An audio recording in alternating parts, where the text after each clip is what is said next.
일생 동안 당신이 반드시 읽어야 될 100권의 책 일당 100 스페셜. 오늘은 가여운 것들 영화 그리고 원작을 여러분께 소개해드리고 있습니다. 2부 시작하겠습니다. 혹시 1부를 안 보셨다면 1부를 보고 오시는 게 아마 네. 전체적인 스토리 이해에 굉장히 좀 도움이 되실 것 같아서 혹시 2부 먼저 접하셨다면 1부를 살짝 보고 오시는 게 좋겠습니다.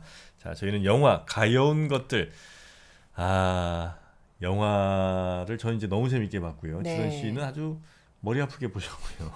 네, 우리 정방님께서는 이제 원작과 함께 같이 이제 오늘 얘기를 좀 해주고 계신데, 일단은 그 여주인공 벨라가 네. 이제 집안에서 이제 다시 생명을 얻은 벨라죠. 생명을 얻은 벨라가 집안에서 아장아장 아기 시절 정도는 이제 지내고, 아주 그 남봉꾼 변호사 던컨의 꼬임에 이제 집 밖으로 드디어 나가게 됩니다.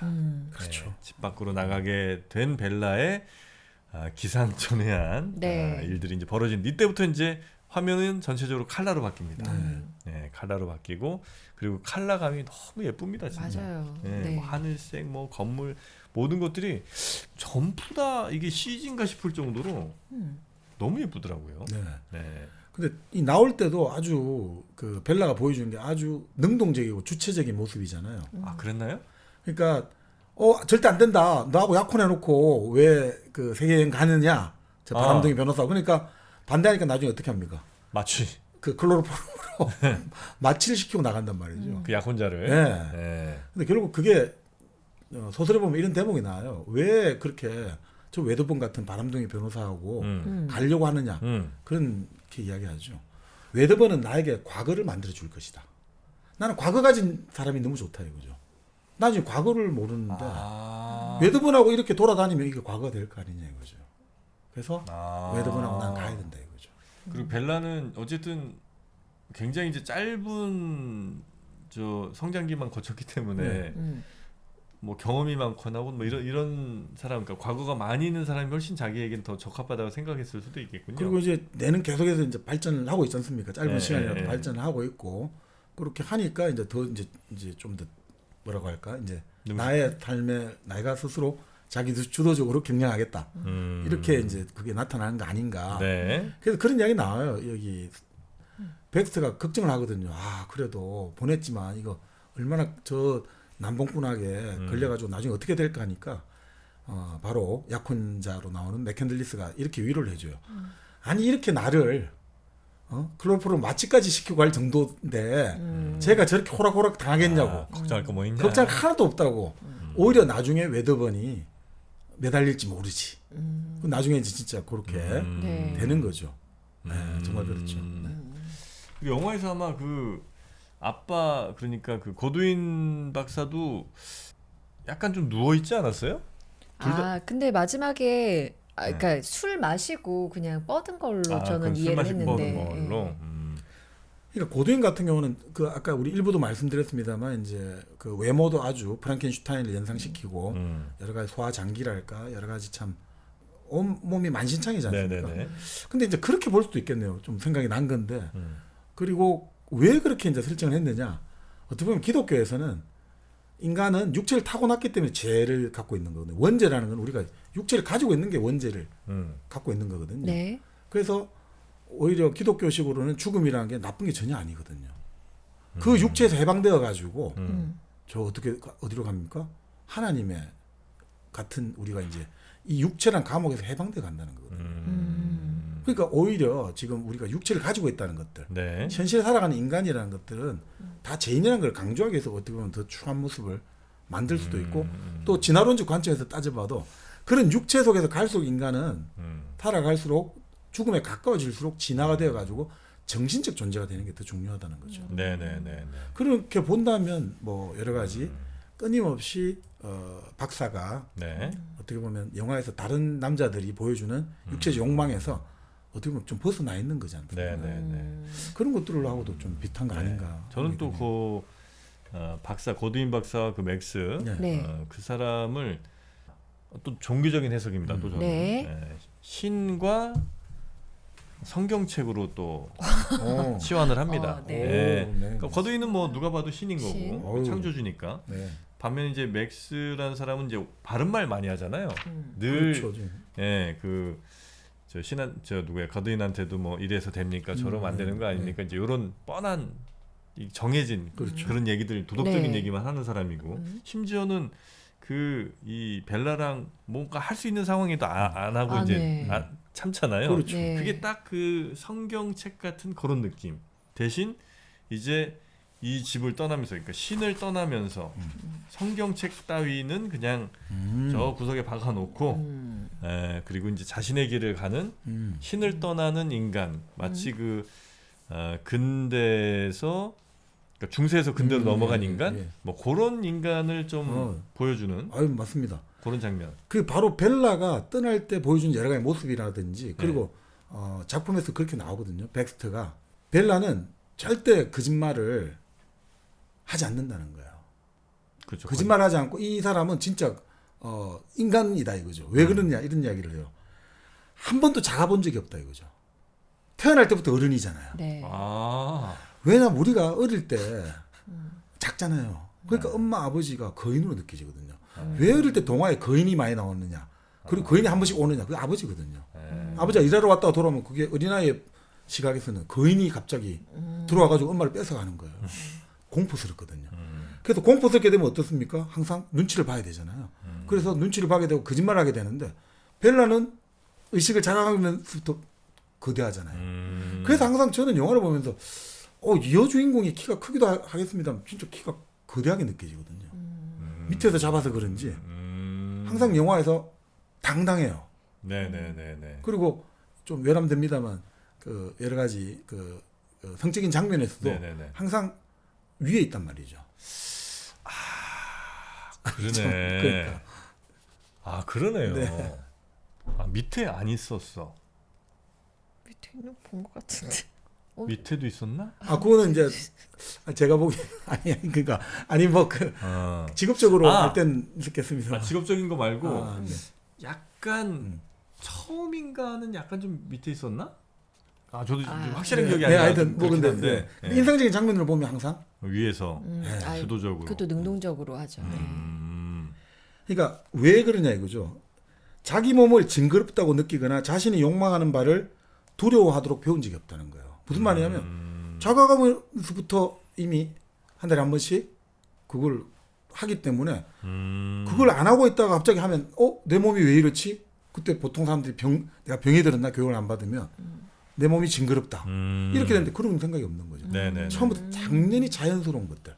그러니까 내 몸에 대해서 자신이 있고 내 몸에 대해서 그게 당당하기 때문에 거짓말할 필요도 없고 그렇기 때문에 열려 있는 거예요. 자기 욕망이 열려 있고 그렇게 해서 오히려 타인과의 어떤 감정 교류가 더 잘 되는 거예요. 네네. 그래서 어려운 사람을 보면 눈물을 흘릴 줄 아는. 자, 이렇기 때문에 정말 우리가 신체적으로 작고 억압되어 있을 때 느끼게 되는 비겁함을 배우지 않기 때문에 벨라는 하고 싶은 이야기를 당당히 한단 말이죠. 네네. 그게 왜 문제가 되는지, 왜 하고 싶은 이야기를 못하냐, 이런 것들이 상당히 좀 인상적인 거 아닌가 싶어요. 자, 그렇게 이제 벨라는 드디어 집 밖을 나섭니다. 네. 첫 번째 간 데가 포르투갈 리스본으로 나왔어요. 리스본. 왜 리스본일까? 거기에 어찌 보면 대항해 시대가 열린 네, 거기가 사실은 이제 리스본 같은 곳인 거잖아요. 맞습니다. 포르투갈이 시작을 했겠죠. 그렇죠. 네. 그리고 아마 스페인의 이사벨라 여왕 뭐 이런 사람들 시대 때 네, 콜럼버스가 또 저 신대륙 찾아가다 그렇죠. 뭐 이런 포르투갈에서 지고 있으니까 그렇죠. 스페인이 이제 우리도 새로운 항로를 찾자 해서 네네네. 바로 그 콜럼버스를 후원한 거죠. 네. 네. 하여튼 그래서 이제 리스본으로 갔는데 그 네. 리스본 장면도 참 너무 예쁘죠, 그죠? 네, 네, 예쁘죠. 네. 그리고 리스본에 가서 막 도시를 헤매면서 그때부터 이제 막 성적 에너지 폭발, 그 다음에 식욕 폭발, 막 길거리 음식 엄청 먹잖아요. 그리고 아마 순서가 맞다면 그 리스본의 어느 저 난간 같은데 딱 서서 먼 장면들을 막 보고 막 기상천외한 첫 네, 세계를 보고 신세계를 보고 구토를 막 하지 않습니까? 네, 그랬던 것 같습니다. 음악도 듣고, 그러니까 시각, 미각 이런 자극들을 막 맛보는 와중에 다 아름다운 것들만 있는데 그 어두운 골목에 들어가서 비명 소리, 구타 소리 이런 거를 듣고 난간 위로 올라가거든요. 그리고 나서 오바이트를 하더라고요. 아, 그렇구나. 네. 그래서 저는 그게 그러니까 죽기 전에 어쩌면 기억. 이게 어디 난간 위에서 이제 스스로 몸을 던져 떨어졌으니까. 그래서 뭔가 그런 어떤 트라우마 같은 게 나도 모르게 남아 있어서 그럴 수도 있죠. 오바이트를 한 건가 아니면 말씀하신 것처럼 네. 뭐 좀 약간 충격적인 거를 처음 들어보니까 그 오바이트를 한 건가 아니면 이제 갑자기 너무나 많은 자극들이 한 번에 들어온 거에 대한 정보량이 너무 입력이 되니까 부하가 네, 돼가지고 그래서 이제 몸이 이걸 한 건지는 뭐 토해내는 걸로 네네네 이렇게 그렇게 형성할 수가 있겠죠. 네, 보이지 않았나 네. 생각이 좀 아유, 들었고요. 좋은 네. 그리고 이제 이 벨라가 처음 폭발한 그 에너지가 이제 그 식욕이라는 건 뭐 당연히 인간이 누구나 예. 갖고 있는. 그다음에 이제 성욕 네. 아닙니까? 네. 그 욕구가 폭발을 해갖고 일단 그 변호사가 네. 뭐 야, 방금 3번 했는데 뭐 어떻게 더 하냐 이제 이런 얘기를 할 정도로 이제 충족이 안 돼서 막 여기저기 막 네, 네. 가잖아요. 네. 이거는 어떻게 이해를 해야 되나? 그러니까 이 뭐 제가 소설에 따르면 이렇게 나오거든요. 웨드번이 네. 왜 끊임없이 이제 처음에 벨라에게 자기가 계속해서 이제 성행위를 한단 말이죠. 그 하는 이유가 이렇게 나와요. 다른 남자에 대한 모든 감정을 지우기 위해서 한다 이거죠. 너는 이제 내 거야. 나만을 바라봐. 이런 식으로 이제 나온다는 거죠. 이렇게. 나한테 완전 길들여져라 네. 그런 느낌인 거군요. 근데 결국 나중에 보면 이제 그게 결국 완전히 뒤집어 엎어지지 않습니까? 예. 오히려 이제 제발 좀 그만하자. 좀 나를 살려줘. 뭐 이렇게 나타나는 거잖아요. 뭐 그러니까 이거 자체가 결국 뭐 이제 주도권 다툼이라기보다 그것 자체도 이제 본래 이제 성을 통해 가지고 당시 19세기 배경이니까 네. 빅토리아 시대를 배경으로 보자면 어마어마하게 억압되고 그래서 그 당시 이제 그 유럽에 왜 그 프로이드가 주목한 거죠. 왜 여성들이 히스테리가 이렇게 많은가? 억압된 부르주아 중산층 여성들이 항상 억압에 놓으니까 그 발산되지 못하는 그 욕망들. 그리고 우리가 무의식에 숨겨놨잖아요. 내 욕망을. 근데 그게 튀어나오면 우리가 의식에 견뎌낼 수가 없잖아요. 그러니까 이제 히스테리가 많이 일어났는데 이제 이런 것들하고 연관해가지고 네. 그 억압된 것들을 이제 벨라를 통해서는 쫙 발산해야 되니까 더 계속해서 이제 그런 성적 장면들이 더 많이 나오는 건 아닌가. 해방? 뭐 이런 느낌도 좀 주고. 네네. 생각해보니까 이 벨은 한 번도 성적인 수치심을 안 느끼잖아요. 그렇죠. 네네. 근데 보통 이제 2차 성징을 거친 여자들이 약간 그런 거, 첫 경험에 대한 두려움, 네. 공포, 아픔 이런 게 있잖아요. 근데 벨은 아까도 말했듯이 임신을 했었고 네. 이미 충분히 길들여져 있던 여성이기 때문에 그런 아픔이나 고통에 대해서도 그런 장면이 하나도 안 그렇죠, 나오잖아요. 그렇죠. 네. 그래서 약간 더 개방적일 수 있었던 네, 것 네, 같아요. 네. 그리고 이제 아마 그런 두려움이나 아픔은 아마 꽤나 학습된 것일 거잖아요, 그죠? 네. 사람들이 이제 야 처음에 왜냐면 그거 얘기 안 해줬는데 아플 걸 누가 알겠어? 그럴 수도 있겠다. 예, 그 뭐 컨텐츠가 됐든 뭐 사람들의 이야기가 됐든 그런 거에 의해서 학습된 두려움이나 공포였을 텐데 하여튼 벨라는 전혀 뭐 그런 거가 없으니까 네. 아주 빠르게 적응을 해서 그리고 아마 인간의 그 욕망의 단계들을 보면 가장 기본적인 게 이제 뭐 식욕, 네.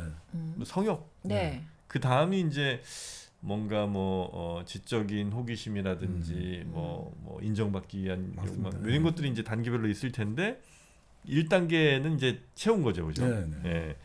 그리고 나서 던컨이라는 그 변호사 변호사가 그 양반이 이제 너무 질투에 사로잡혀가지고 가여운 존재들이죠. 푸어띵이죠. 예, 딴 사람들이랑 막 또 친하게 지내는 걸 보니까 막 네. 던컨이 막 약간 미치죠. 예. 예, 그래서 이 벨라를 뭐 또 마취를 또 시키나요, 그죠? 여행 상자에 여행 상자에 가둬놓고 이렇게 넣어서 배에 태워버려. 예, 그래서 리스본을 떠나 뭐 유람선 같은데 네, 네. 예, 거기에 이제 데려가 버립니다. 네. 네, 그래서 이제 유람선에서 새로운 사람들을 또 만나게 네, 되죠. 네. 예, 거기에 벨라가 식욕 성욕 외에 그때부터 이제 지적 네, 네. 지적 독서. 네, 맞습니다. 욕망이 이제 네. 폭발하는 거죠. 네. 우연히 접한 책을 보고 음. 근데 맨 처음에 그 책을 딱 읽을 때 그 던컨이었나요? 그 변호사가 뭐 보냐고 네. 여자가 무슨 책 보냐 이제 이런 식의 아마 네. 반응이 좀 있었던 네, 것 맞습니다. 같은데 그 책을 맨 처음에 한번 아마 저 배 밖으로 던졌는데 그렇죠. 그러니까 그 책을 맨 처음 건넸던 그 할머니 네, 네. 그분이 사회책을 다시 그렇죠. 주면서 굉장히 인자한 모습으로 요건 약간 좀 페미니즘적인 그런 시그널들이 좀 있는 그런 장면이 아니었나. 그렇죠. 원작에는 사실 뭐 그렇게 나오지 않고 아 그래요? 네, 원작에는 아. 소설에는 그 미국 출신의 신사하고 영국 출신은 아닌 뭐 영국 신사로 나오지만 좀 애매모호한 존재가 있는데 그 두 신사하고 이야기하는 게 나오거든요. 아하. 네. 그 배에서 그래서 이 사람들이 벨라에게 사실 이제 그러면 이 세상이 진짜 어떤 모습인지를 보여주마. 그 이제 영화에서 그 할머니하고 그 흑인 신사하고 이렇게 이야기를 나누게 나오는데 네. 그 원작에서는 이제 그 일종의 백인 남성 두 명하고 그 이야기가 나오죠. 그러니까 영화는 조금 더 또 원작의 그것들을 약간 전복을 했다. 네, 그렇게 네, 볼 네. 수가 있을 것 같습니다. 네. 그렇게 해서 이제 책을 읽게 되는데 그 책이 약간 좀 예. 사회주의적인 책들 이런 것들이었죠 아마. 자, 기억이 그런 책은 아니었나? 네. 모르겠어요. 어쨌든 그런 주제에 관심이 굉장히 많았던 건 맞는 것 같아요. 벨이.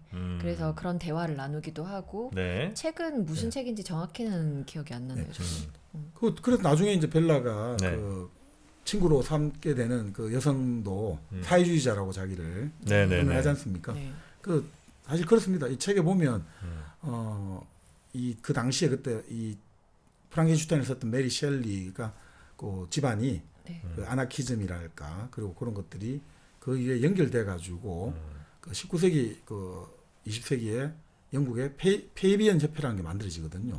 이게 점진적 사회주의예요. 점진적 사회주의.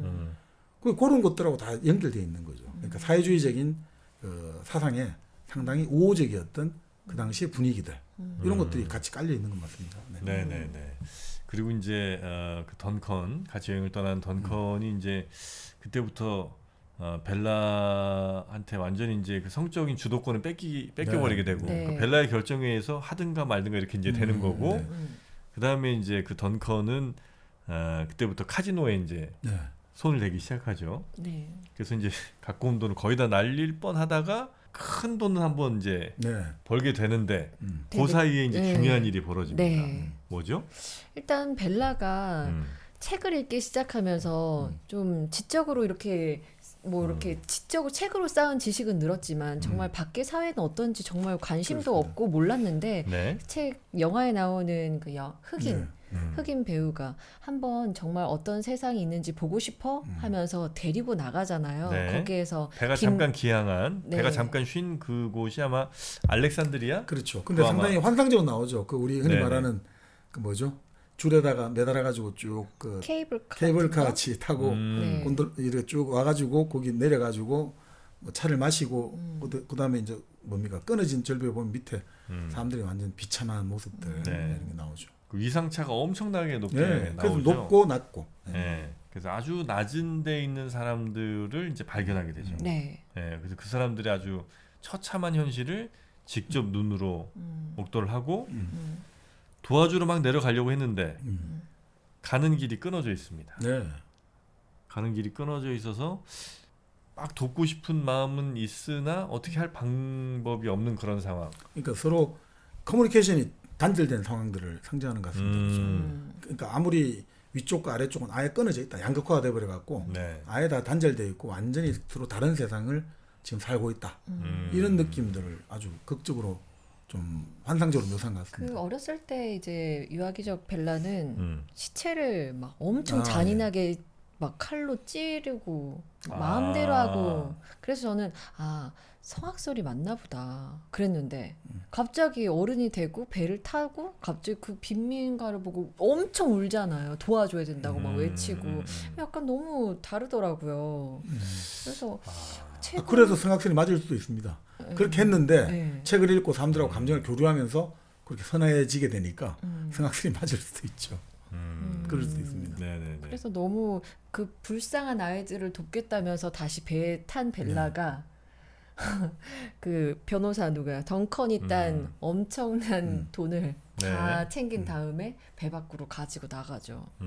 그러다가 그래서 그거를 직접 줄 수는 없으니 그 배 선원 같은 사람한테 이거를 꼭 그 사람들에게 네. 전달해 달라면 네, 그 돈을 다 줍니다. 네. 근데 어. 그 선원들은 절대로 회심의 미소를 국민국에- 짓고 있죠. 예. 그러니까 결국 어떻게 보면 우리가 아무리 순수한 동정심을 발휘한다 하더라도 그것이 결국 도달하기는 것은 쉽지가 않다. 아, 그 중간에 항상 왜곡되고 중간에서 어떻게 보면 어떻게 보면 슥삭 횡령도 되고 네. 왜곡도 되고 그러니까 그런 것들이 정말 우리의 뭐 누가 그랬죠? 우리의 사랑이 필요한 거죠 하는데 우리의 사랑이 필요한 사람이 있고 사랑을 네. 주고 싶지만 네. 또 없어요. 항상 그 중간에서 또 그게 아무리 순수한 마음에서 하더라도 그건 또 다 사라지고 없는. 그러니까 결국 끊임없이 서로 만날 수 없는 두 세상 네, 네, 이런 네, 것들 그 세상이 그렇게 그죠? 벨라가 생각하는 책에서 배운 대로 이루어지고 있는 건 아니구나. 그런 느낌도 좀 듭니다. 네. 실제로 뭐 어떤 뭐 기부단체 같은데 이렇게 전해졌을 때 물론 이제 다수의 뭐 단체들은 굉장히 이제 선의로 많이 도와주시겠습니다. 뭐 어떤 단체 같은 경우는 뉴스도 이제 좀 나온 적이 있는데 갔더니 뭐 결국 그 조직 운영하는 데만 다 쓰고 네. 뭐 거의 술 마시고 뭐 이런 게 이제 과거 뭐 뉴스에도 좀 나온 적이 있는 것 같은데 뭐 그런 상황으로 아마 좀 이게 좀 묘사가 된 건가 하는 네, 생각도 좀 그러네요. 들기도 하고요. 네. 자 그렇게 해서 이제 결국 선행도 결과적으로 이제 이루지 못하고 네. 그다음에 이제 벨라와 그 던컨 두 커플은 완전히 알그지가 돼서 돈이 없어 이제. 네. 예, 배에서 쫓겨나죠. 네. 그렇게 나오죠. 네, 네. 맞습니다. 배에서 쫓겨나고 어디로 가요? 파리. 거기가 이제 프랑스 파리로 가죠. 네. 파리. 예. 파리로 가서 이제 두 사람은 무슨 연고도 없고 당장 이제 먹고 살 걱정부터 해야 되는데 네. 그때 또 아주 주체적인 벨라의 모습을 네. 또 보게 됩니다. 네, 호텔을 잡으러 가야 되는데 돈이 없으니까 자기 몸을 이제 팔러 갑니다.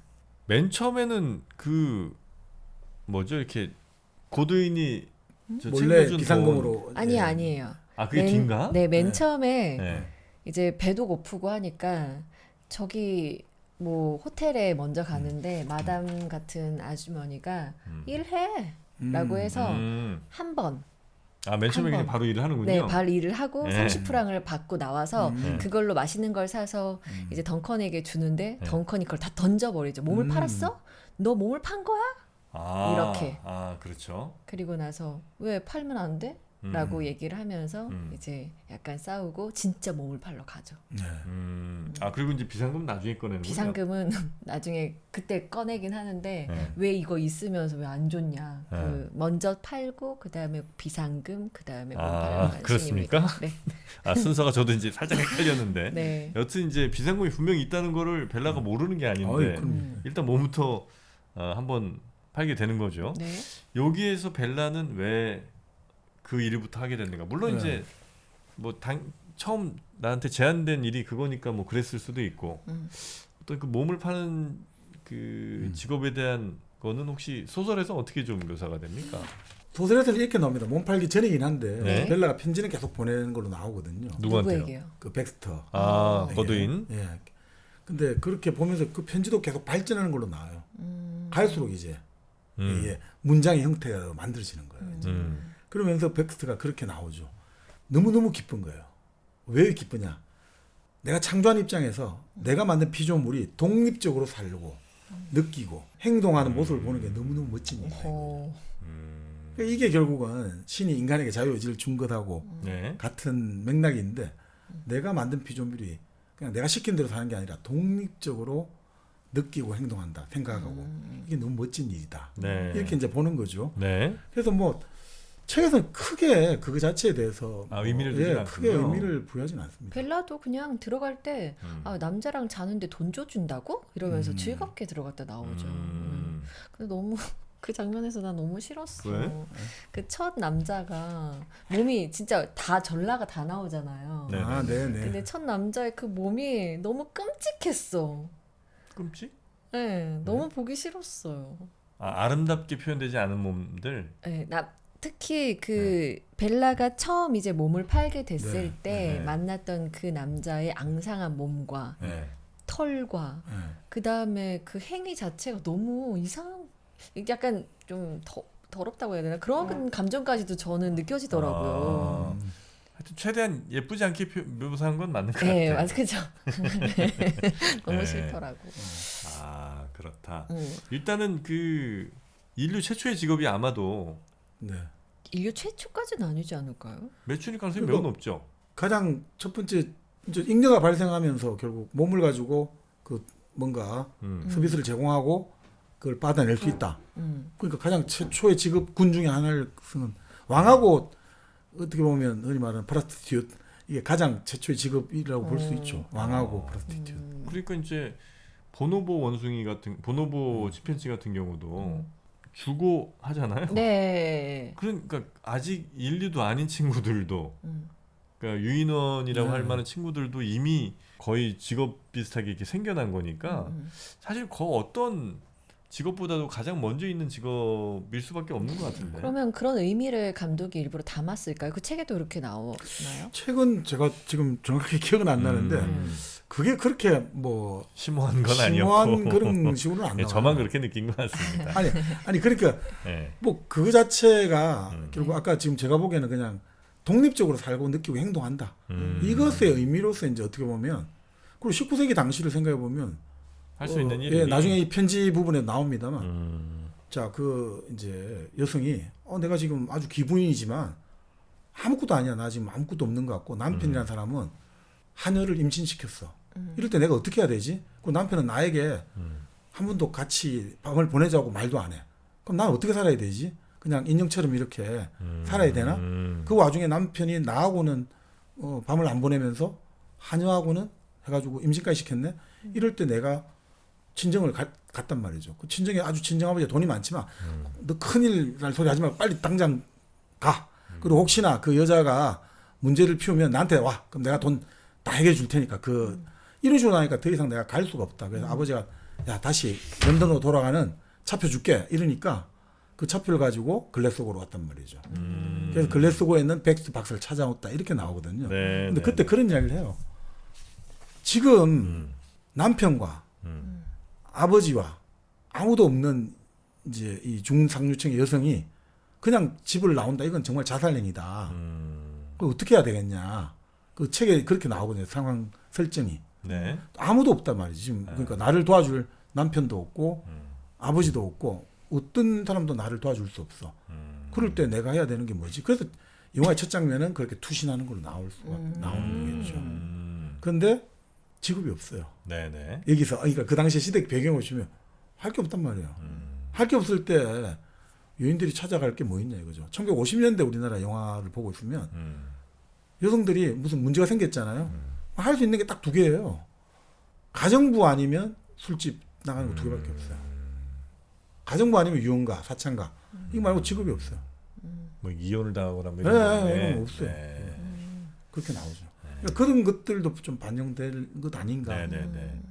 그리고 이제 덩컨이라는 사람이 원래 이제 굉장히 성적으로 문란한 사람이었잖아요. 네. 문란하다가 점점 벨라에게 빠져서 완전히 이제 벨라 바라기가 되는 네. 상황이고 반대로 벨라는 맨 처음 경험과 하여튼 오로지 이 덩컨이라는 사람에게만 속해 있다가 점점 이 사람 저 사람 늘어나고 이제는 완전히 어떤 인간적인 관계나 뭐 공감대 혹은 사랑 이런 것과 무관한 불특정 다수의 남성들과도 관계를 맺는 사람이 된 거 아니에요. 네. 마치 던컨이 과거에 그랬듯. 그러니까 그 관계 역전이 이제 여기서 보여진다. 네, 그것이야말로 또 어떤 그 페미적인 관점에서 볼 수 있는 장면 아니겠는가? 맞습니다. 그래서 책에서 결국 보면 네. 이제 영화에서는 그렇게 이제 여러 가지 일을 하고 있었는데 그 맥켄들리스죠. 맥스가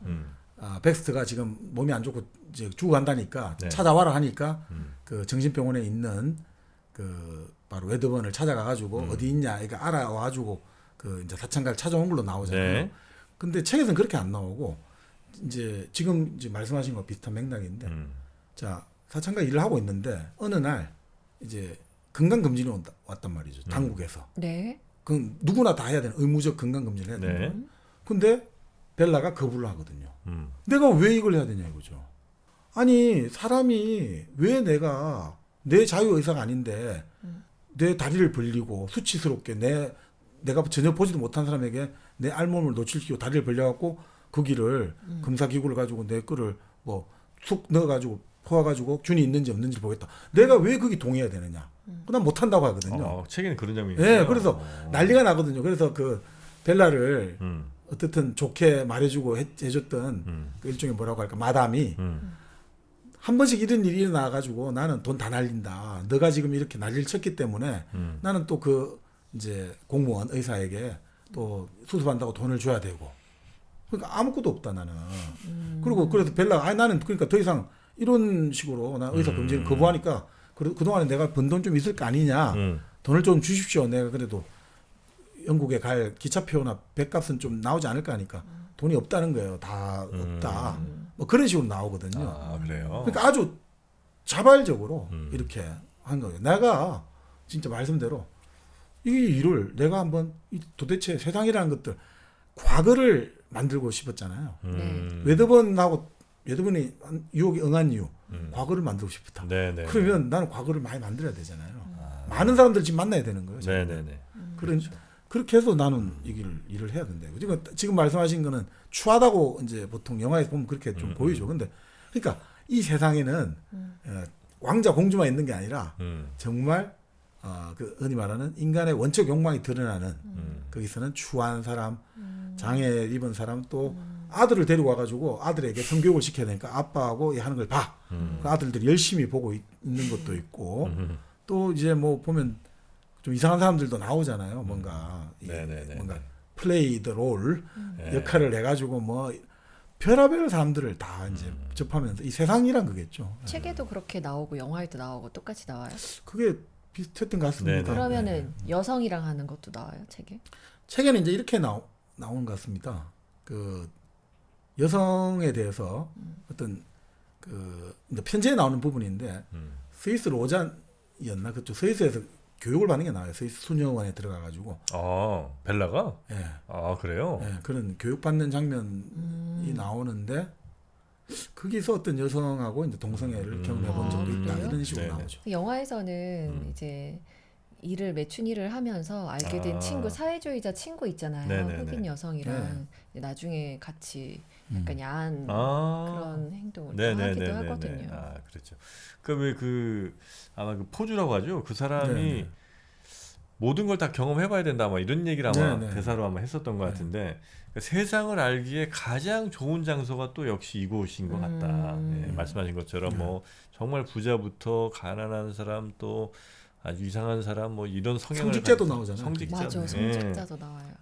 그 수많은 사람들을 단시간에 빨리 배울 수 있는 그 장소가 바로 그곳 아니겠느냐 해서 아마 이 네. 장소를 또 택한 것 같기도 하고요. 그러니까 그 대목을 보면 니체 말이 생각나죠. 그 벨라는 결국 바다다 이거예요. 무슨 말이냐면 니체가 그런 말을 했거든요. 인간은 더러운 물이다 이거예요. 오수다 이거죠. 우리 살아가려면 인간하고 살아야 되잖아요. 우리는 이 더러운 물에 더럽혀지지 않기 위해서는 어떻게 해야 되냐 이거죠. 우린 바다가 돼야 돼요. 인간은 오수다 이거야. 인간은 네. 한마디로 탁한 물이 있는 거예요. 근데 우리는 인간이잖아요. 우리도 같은 또 탁한 물일 수 있잖아요. 근데 네. 우리 또 살아야 되잖아요. 인간이 탁한 물하고 아니 나는 인간들하고 안 살고 저 혼자 살래 이것도 안 되잖아요. 인간은 사회적 동물이니까. 그럼 우리가 어떻게 살아가야 되느냐 이거죠. 어떻게 살면서 우리 자신을 잃어버리면 바다가 되면 된다. 바다가 되면 그 더러운 물 다 받아들여가 바다가 되면 나는 더럽혀지지 않는다는 거죠. 그 중간중간에 뭐 리스본 할 때 네. 벨라가 엄청 큰 정말 괴물 같은 물고기 타고 있거든요. 그러면서 리스본 할 때 그때 그 바닷속을 막 이렇게 하는 것처럼 나와요. 그런 의미도 있을 수 있겠다. 기억나시나요? 그 보통 물고기가 우리 장자에 나오잖아요. 물고기. 저 북해 바다에는 뭐 곤입니까? 곤이라는 물고기 있어가지고 뭐 한번 이게 치면 18,000리의 파도가 일고 그 곤이 결국 얘가 새가 되면 대붕이 되면 뭐 한 번 날면 18,000리 날고 그게 바람이거든요, 사실은. 물고기라든지 우리가 말하는 새라는 건 바람이거든요. 그러니까 지금 사실은 지금 말씀하시니까 진짜 그렇네요. 이 바다를 상징하는 건 바람이거든요. 우리는 바다 하면 항상 바람을 자동적으로 연상하잖아요. 그런 자유로운 이잖아요. 자유로움이고 바람은 샤머니즘으로 치면 접신하는 거잖아요. 그러니까 벨라는 사실 그렇게 보면 무당일 수도 있네요. 그렇죠? 자, 그렇게 해서 벨라는 이제 그런 곳 지나서 다시 이제 원래 집으로 네. 돌아오게 되죠. 네네. 예, 원래 집으로 돌아오게 되는데 거기에서 이제 꽤나 충격을 받을 일이 자기가 어떻게 태어난 건지 어떻게 지금 살아있는 건지 그걸 이제 알게 되는 거죠. 왜냐하면 웨더번하고 있을 때 그때 그 대목이었나요? 소설하고 제가 영화 좀 헷갈리는데 네. 너 배에다가 이런 자국이 있다. 이게 애를 아, 그죠? 그 여러 가지- 사회주의자 친구가 맞아. 너 이 자국 뭐야? 했더니 아, 나 이거 원래부터 있었대. 너 애기 낳은 것 같은데 했더니 음. 난 애기 낳은 적 없어 라고 하는 대사가 그렇죠. 있죠. 그리고 나서 아빠가 아프다는 소식을 듣고 그 텍스트. 예. 네네네. 네, 다시 고두인. 그렇죠. 거기에 갔더니 나중에 아기를 낳았다. 뭐 이런 그래서 걸 이제 알게 되죠. 물어보니까 이제 이야기를 그죠? 작품도 텍스트가 이야기를 네. 해주게 네, 되는 거죠. 네. 사실 여차여차해서 음. 저차저차가 되었다. 음. 이렇게 되는 거죠. 그리고 나서 이제 벨라는 거기서 약간 저는 이제 거기까지 갔을 때 벨라가 아버지 어떻게 하겠구나 저도. 생각을 했었거든요. 어. 근데 어떻게는 안 하고 생각보다 평화롭게 네. 아버지랑은 이제 그러니까 고두인 박사랑은 이제 고두인 박사는 잘 이제 보내드리는 것 같고. 그러니까 이렇게 보면 책에서는 그렇게 나옵니다. 내가 이제 이집트에 가서 알렉산드리아 그 참 비참한 아이들을 봤다. 네네. 근데 내가 그러면 그 A가 이 책에서는 이제 뭐 바로 이제 그걸 한 게 아니라 내 딸이 태어났을 거다.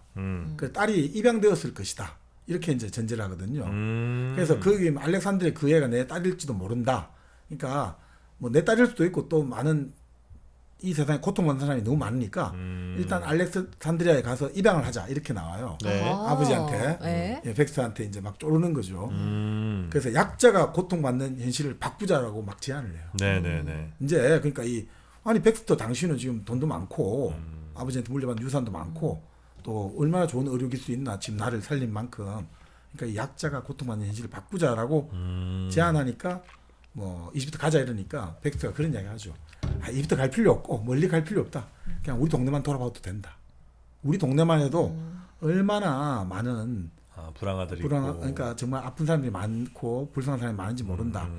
자 그렇게 하면서 이제 그러면 나는 뭘 해야 되냐 뭐 이런 이야기를 할 때 이렇게 하는 거죠. 나는 뭐 그러면 뭘 해야 되냐? 그건 너가 정해야 돼. 내가 뭘 해야 되나? 뭐 하다가 결국은 나는 의사가 되겠다라고 결심을 하는 거죠. 그럼 우리가 도와줄 수 있는 두 명의 의사가 있고 이런 이야기가 그러면 나는 의사가 되겠다라고 결심을 하죠. 그래서 아빠 고두인 백스터랑 그다음에 그 맥스 네. 그 조수로 나왔던 네. 하여튼 그 사람. 맥스가 이제 그래서 같이 결혼하는 거예요. 결혼식을 이제 올리게 되는 거죠. 네. 근데 결혼식을 하려고 하는데 갑자기 네. 나는 그 결혼을 반대합니다. 전 남편. 하고 전 남편이 갑자기 등장합니다. 그러니까 이사벨라의 아니야 이사벨라가 아니라 저기 그 벨라의 그러니까 벨라의 전 원래 이름이 그렇죠. 죽기 전 그러니까 그때 이름이 바로 빅토리아. 빅토리아. 빅토리아 때의 남편이 등장을 해서 결혼 반대하고 이거 원래 내 마누라다. 이런 그렇죠. 식으로 이제 하는 거죠. 근데 그 남편이 이제 이 작품도 그렇고 거기도 나옵니다만 장군이에요. 네. 군인이죠. 예, 군인입니다. 군인이고 그 일종의 귀족이에요. 네. 그만큼 아주 마초적이고 당시, 예, 마초적인 가부장인 거죠. 가부장이. 지배자, 가부장, 지배 세력, 네. 지배 계급, 가부장을 대표하는 보통 우리가 군인하고 치잖아요. 왜냐하면 무력을 갖고 있으니까. 네. 바로 이제 블래싱턴 장군이죠. 이 장군은 처음에 근데 편지가 왔거든요. 그 정신병원에 지금 가 있는 웨드번 변호사가 덩컨 웨드번이 편지를 보냈단 말이죠. 근데 블래싱턴 장군은 책에서는 무시를 해버려요. 네. 에이 이런 뭐 말도 안 되는 뭐 무슨 뭐 수술을 수술보다 하여튼 말이 안 된다 했는데 근데 여기서 그 영화가 좀 다른데 바로 벨라의 생부가 친부 있죠. 네. 친부가 엄청 부자로 나와요 소설에서는. 그래서 이 부자 아버지한테 또 편지를 보낸 거예요. 그래서 덩컨이. 그래서 이제 그 아버지는 그 편지를 보고 지푸라기 잡아야겠다 해가지고 다시 사립 탐정을 고용해가지고 쫙 한번 이걸 한 거죠.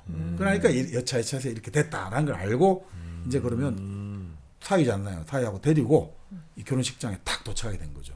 그래서 거기서 이제 진실을 이제 대면하게 되는 거죠. 네네네.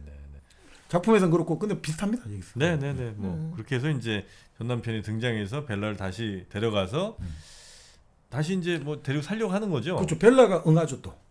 결혼 지금 하기로 딱 했는데 남편이 본래 당신은 빅토리아하고 그거다 이러니까 그럼 나 이쪽에 갈래 해가지고 전 남편을 따라가지고 그냥 성으로 들어가게 되는 거예요. 네. 근데 그 성 분위기가 너무 이상한 거예요. 그렇죠.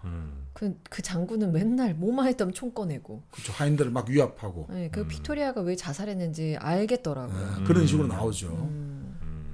마치 그 19세기, 20세기 그 우리가 그 있지 않습니까? 누가 버지니아 울프를 진짜 버지니아 울프가 결국 자살을 했는데 네. 그런 뭔가 폐쇄적이고 억압적이고 그런 폭력적인 분위기 그런 것들을 좀 상징하는 거 아닌가 싶습니다. 네네네. 그렇게 해서 이제 다시 그 결혼 생활을 하지 않고 조기를 만들어 버리죠. 왜냐하면은 네. 그 남편이 네. 이 빅토리아 야, 안 되겠다면서 색정광이다 너는. 너는 색정강이다 이러면서 맞아.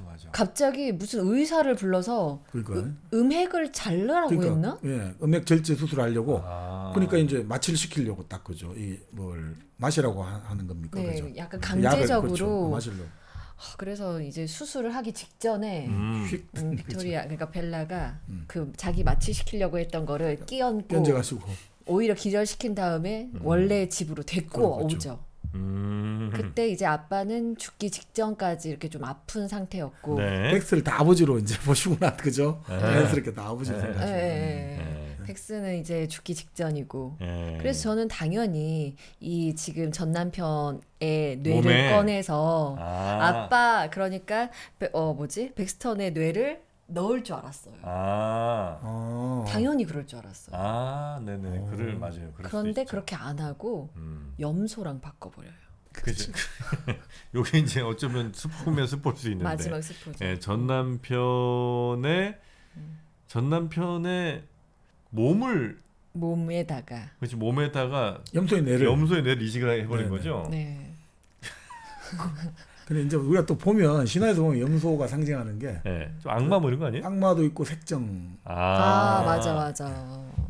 그래요. 고트가 상징하는 게 보통 이제 희생염소도 있고 희생양도 되고 희생염소도 있죠 고트니까 스케이프 고트니까 네네. 희생염소도 되고 여러 가지 중증적 의미가 있는 거죠. 그리고 백스턴은 죽고 약간 따뜻하게 뭔가 서로 이렇게 껴안으면서 죽음을 맞이하는 그렇게 거의 끝나잖아요. 네네. 염소 말고 그냥 소는 어땠을까? 소요? 네. 왜요? 그래서 이제 소선당 한우가 자연스럽게 이어질 수 있었을 텐데. 네. 소선당 한우 아주 맛있는 툭불 한우를 네. 여러분 댁에서 편하게 드실 수 있는 소선당 한우 요즘에 물가가 엄청 비쌉니다. 네. 파 한 뿌리에 지금 875. 죄송합니다. 이 정치가 안 보니 여튼 네. 요즘 물가가 엄청 비싼데 맞아요. 그 와중에도 합리적 가격에 드실 수 있는 소고기 요거 요즘 진짜 비싼 식당들은 나가서 먹으면 얼마나 막 깨지는지 몰라요. 네. 네. 소선당으로 물가 문제도 해결하시고요. 맛 문제도 집에서 깔끔하게 해결하시기 바라겠습니다. 네. 소선당 한우였고요. 자 이렇게 이제 벨라는 네. 그 자신에게 새 생명을 넣어준 그 아버지와도 이제 이별을 그렇죠, 하게 그렇죠. 되고 그다음에 자기의 전 남편은 이제 염소로 만들어 버리고 그리고 자기를 막 집착했던 그 던컨 네. 그 변호사는 정신병원에 넣어버리죠. 정신병원에 들어가 있죠 지금. 이제 그 매춘을 하는 벨라에게 엄청난 집착을 그렇죠. 하거든요. 맞아요. 그래서 네. 거짓골로 계속 나타나요. 맨날 일하고 뭐 사회주의자 뭐 이런 공부하러 가는 벨라 뒤를 쫓아다니면서 막 이러다가 정신병원에 갇히죠. 네, 네. 정신병원에 갇히게 되고. 그렇죠. 그래서 그 정신병원에 갇힌 바로 덩컨을 수소문해가지고 이제 벡트가 죽어가니까 벨라를 데리고 와야 되니까 바로 이제 맥켄들리스가 그 정신병원 찾아가가지고 이제 좀 소식처 알아내는 거죠. 그렇게 나오는 거죠. 그렇게 해서 이제 벨라를 데려오게 되는 네네. 소설에서는 네. 자, 여튼 이제 등장인물들 중에 이제 대부분 다 이렇게 이제 해결이 됐죠. 네. 그리고 이제 벨라는 그 이후에 마치 자신의 아버지가 그러니까 이 생물학적 아버지 말고 자신을 만들어준 네. 그 고드윈 박사의 삶을 네. 이어받아서 아마 고 과학자의 길로 가는 것 같죠? 네, 의사의 의사의 길로 가는 네. 거죠. 아, 생각해 보니까 벨라가 사창가에서 일할 때 이 백스턴, 그러니까 고드윈 박사가 또 한 명을 만들잖아요. 만들었죠. 아 맞아. 네. 한 명 더 있었죠. 네. 그 애랑 같이 이제 살게 되잖아요. 네, 맞습니다. 아, 여자죠. 그것도. 여자고 네. 예쁘고. 음. 그런데 이제 고드윈 박사가 벨라에게 한 것처럼 사랑을 주지 않겠다라고 하면서 굉장히 차갑게 대해서 뭔가 정서적으로는 좀 더 아 맞아요. 차가운 맞아. 느낌의 네. 제2의 벨라가 만들어지죠. 아 그러네요. 영화 자세히 보셨다. 아, 그렇네요. 네. 영화 보셨잖아요. 아 저도 봤는데 그러니까 그 말해주니까 기억나는데 네. 오늘 봤죠? 그 기억이 쌩쌩해. 그렇구나. 네. 네, 저는 한 2주쯤 됐거든요. 네네네. 그래서 벨라와 이른바 동생 벨라 같은 네, 그런 사람이 하나 태어났는데 그 사람도 약간 그 신생아뇌 맞아요. 느낌이었죠. 네. 아무것도 야, 어여부터 배우는 느낌. 그렇죠, 그렇죠. 그건 마치 이제 오픈 AI의 챗 GPT가 있고 그 다음에 태어나는 구글의 뭐 제미나이가 있는 것처럼 두 번째 인공지능이 이제 태어났고 또 학습을 열심히 하고 있는 그런 모습인 것 같기도 하고 그 다음에 그런 창조 내지는 부활시키는 일들이 인류 역사상 꾸준히 반복돼 왔음을 또 보여주는 것 같기도 한 뭐 그런 장면이 아닌가 하는 생각이 좀 듭니다. 그 쿵푸팬도 보면 네. 첫 번째 제자 내 분신 같은 제자를 엄청 사랑하다가 애가 이제 내 뜻과 다르게 가니까 타이렁이 그랬죠. 네. 그다음에 이제 둘째 제자에게는 사랑을 잘 주지 않습니다. 감정 소모를 하지 않죠. 그런 거 이제 그 과거에도 보면 무슨 무협지 같은 데서도 그 자주 나오는 네. 설정이거든요. 네네. 첫째한테 막 했다가 좀 애가 좀 이상하게 가고 둘째는 되게 차갑게 대하는데 얘가 그 서름 견뎌내면서 오히려 더 주인공으로 크는. 그래서 요거는 어쩌면 다음 이야기가 궁금해질 수도 있는 그런 상황이다. 열린 네. 결말. 열린 결말이다. 네, 그렇게 또 봅니다. 네. 아유. 근데 이게 사실 좀 뭐 영화는 그럴 수밖에 없겠다고 생각이 듭니다만 네. 이 책이 본래 소설 구조가 아까 말씀드렸듯이 지금 이 모든 이야기를 뭐 영화하고 조금 다르긴 합니다만 기본적으로 그 영화에 나오는 바로 조수로 나오는 맥스 맥캔들리스가 쭉 이제 이런 이야기를 젊은 시절 일화해가지고 그렇게 썼단 말이죠. 그렇게 책을 내가 만들어 놨어요. 근데 그 책을 보고 바로 벨라죠. 빅토리아 맥캔들리스죠. 네. 의학 박사 빅토리아 맥캔들리스가 이 일화들에서 이것은 오류다. 이것은 말도 안 되는 소리다. 라고 하는 편지를 그 책 위에다가 같이 놓은 거예요. 그게 또 나와요. 그러니까 이야기가 완전 두 개인 거예요.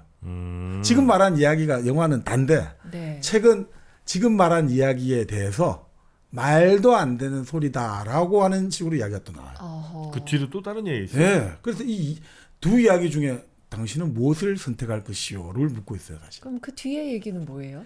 그러니까 바로 벨라가 네. 말 그대로 내가 이제 그 바로 맥스하고 사이에 아이를 이제 셋을 낳았어요. 맥스하고 사이에?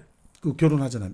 네네네. 네네네. 조수. 그래서 애를 셋을 낳았고 그런데 이제 그 애들이 이제 1차 세계대전이 일어났지만 어쨌든 편지를 이 책을 이제 남편 죽고 나서 책을 보고 너무 놀래가지고 이거 아니야라고.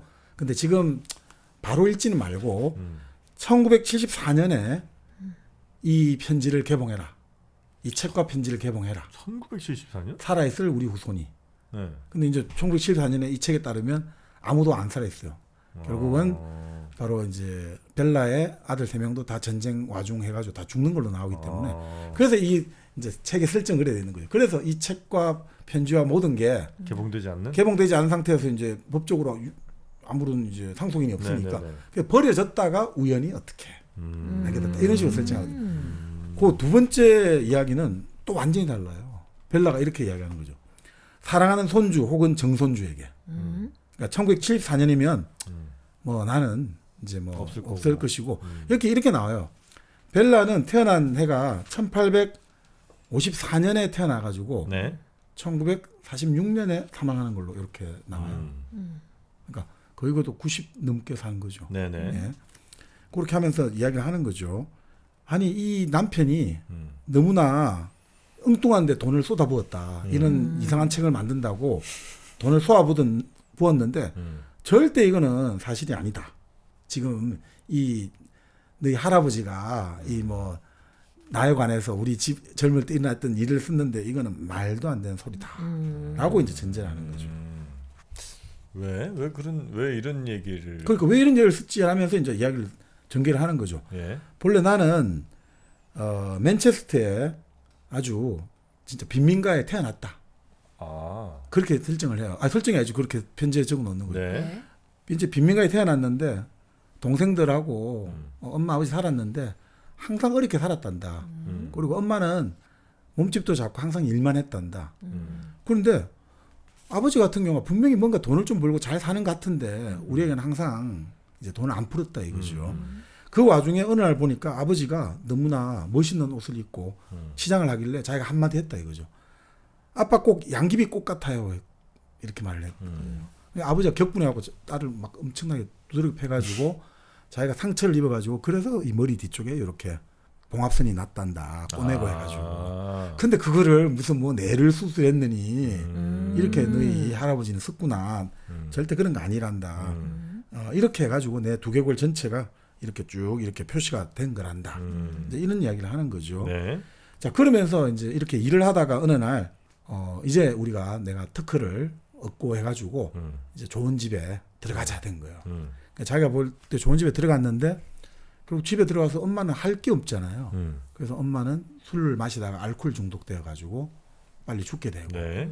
자기는 여기서 뭘 배워야 되느냐 배울 게 없어요 이러니까 아버지가 자 그러면 스위스에 소년학교에 들어가 된 거예요. 그러니까 소년학교에 들어가 가지고 나는 피아노 치고 숙녀처럼 행동하고 뭐 여러 가지 이런 것들 상류층 남편의 놀이개 어느 정도 대화 정도 되는 그런 교육을 받았단다. 그렇게 해가지고 아버지가 돈 있고 하니까 유명했던 오버리드라 블래싱턴 장군과 결혼을 하게 됐단다. 근데 문제는 장군이 아주 유명한 사람이었다 이거죠. 아주 뭐 역전의 용사고 영국 사람들 다 아는데 별명이 벼락이었다 이거죠. 벼락같이 성격이. 하늘에. 예. 네. 그랬는데 결혼을 딱 했는데 왜 남편이 북극이라고 불리는지 알게 되었다. 너무 냉랭해. 그런 거죠. 예. 근데 항상 나는 잘못은 내게 있다. 내가 뭔가를 잘 못하니까 그런 거야. 그래서 그 이후로 어떻게 했느냐? 나는 계속 상상 임신만 했다 이거죠. 임신이 될 수가 없다 이거죠. 왜냐하면 남편이 안 품어줬다는 게 나와요. 네. 그래서 그리고 남편이 안 품어주는데 나는 뭔가 남편하고 계속 있고 싶고. 그래서 내가 어떻게 해야 되겠다? 나 음액을 절제해야겠다. 그래서 자기 집안의 주치의에게 이 내 음액을 절제할 의사를 소개시켜 달라는 거예요. 안 그러면 내가 너무 음란한 여자가 아닌가. 그래서 그때 소개를 받아온 의사가 누구냐? 바로 고드윈 백스터였다는 거죠. 글래스고우에 있는 고드윈 백스터. 내가 진정으로 사랑했던 유일한 남자. 이렇게 나와요. 그 백스터가 정말 왜 이 소설에서 이렇게 괴물로 묘사했는지 모르지만 모든 여자들이 그를 처음 볼 때부터 안전함과 편안함을 느끼는 사람이었단다. 극찬을 하고 있죠. 자, 그렇게 해가지고 이제 막 자기 이야기 저런 이야기 하면서 이게 참 내가 뭐라고 말씀드릴 수도 없고 이런 뭐 수술도 그저 권하기도 그렇다 이러니까 뭐 이런저런 이야기 하는 거죠. 내가 만약에 이대로 있다가는 미쳐버리고 말 거다. 그럴 때 내 친구도 없고 돈도 없고 아무것도 없다. 집에 아버지도 안 받아주고 이러면 혹시 내가 당신에게 찾아가면 나를 그냥 내쳐버릴 거냐? 당신 그렇게 지금 우리가 어쨌든 만나지 않았느냐? 그럼 어떻게 할 거냐? 그러니까 서양의 예전에 신화에 보면 나오잖아요. 항상 부탁을 할 때 제우스 신에게 부탁할 때 아킬레우스 어머니 그 그림에 보면 무릎을 꿇고 요 무릎에 옆에 딱 꿇고 앉아가지고 손을 들어가지고 턱을 만져하듯이 이렇게 무릎을 꿇고 딱 그 옆에 두 손을 꼭 그저 진짜 뭡니까 얼굴 높이까지 들어 올려 가지고 이렇게 하면서 부탁을 하는 거죠. 네.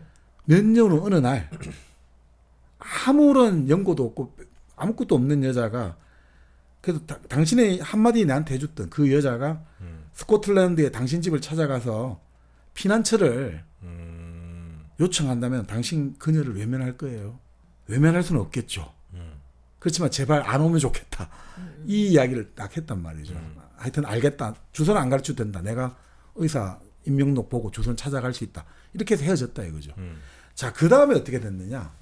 블래싱턴 장군의 바로 자기 집에 있는 하녀가 찾아온 거죠. 임신했다고. 자기 일을 찾아온 거죠. 장군이 나를 임신시켰다. 그렇게 해가지고 이 여자가 너무 안 됐잖아요.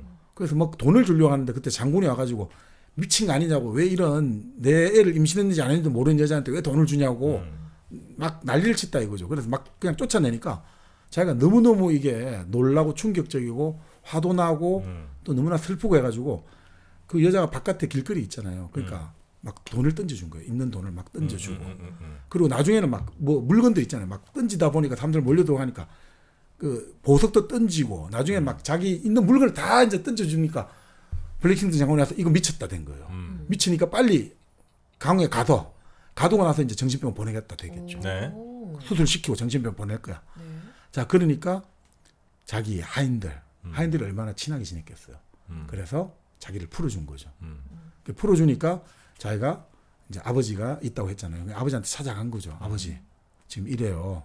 남편이라는 사람이 다른 데도 외방 자식을 만들어 왔다. 근데 이렇게 나를 가뒀다 강에. 어떻게 할 거냐. 그러니까 아버지가 야, 그래도 안 돼. 가.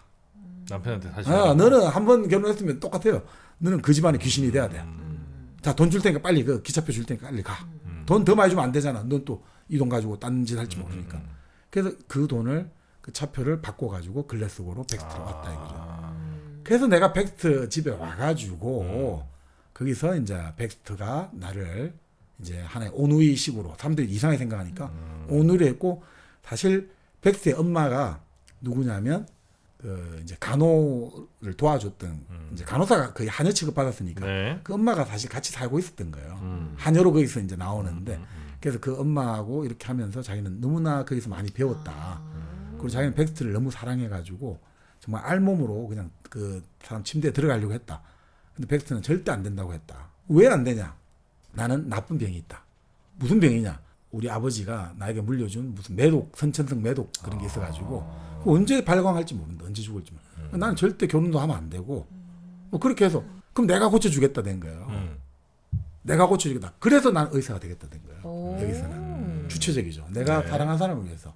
그 당신이 그거 하면 난 더 아픈 사람, 불쌍한 사람들을 위해서 의사가 되겠다.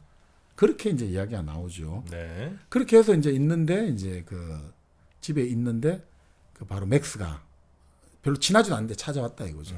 그 찾아왔는데 그때 내가 뭐 거위들하고 이렇게 같이 토끼들하고 있었는데 그걸 보고 자꾸 어린애처럼 생각한다 이거죠. 어린 뭔가 이미지로 뭔가 그런 거리가 뒤뚱거렸고 그리고 상당히 처음에 이 악수를 했는데 무리하게 입을 맞추고 침이 잔뜩 묻어가 자기 너무 놀랬다 이거죠. 그래서 가만히 있었는데 그걸 마치 첫 남자를 만나고 흥분한 것처럼 이렇게 책에 묘사를 했구나. 자, 그렇게 해가지고 그렇게 있다가 자기가 결국 의사가 돼야 되고 공부를 해야 되고 주체적으로 살아야 되는데 그 남자가 좀 유약한 남자를 만나야 될 거 아니에요. 그래서 맥스를 선택했다 이거죠. 맥스는 좀 연약한 스타일로 나옵니다. 네네네. 내 일을 충분히 옆에서 도와줄. 사람이다. 그렇게 해서 이제 자기는 맥스하고 결혼하게 됐는데 문제는 그 본래 벡스트의 친구 변호사가 웨드번이에요. 네. 근데 웨드번은 벡스트가 사람들 많은 데를 못 간단 말이죠. 그래서 이제 공연장 이런 데 연극 보러 가야 되는데 못 가니까 웨드번 변호사하고 같이 갔단 말이죠. 근데 뭐 착한 사람이었는데 자기가 벨라 입장에서 맥스하고 키스를 한번 했는데 이게 너무나 감미롭더라 이거죠. 자기 남편이 자기를 냉랭하게 있기 때문에 그런 걸.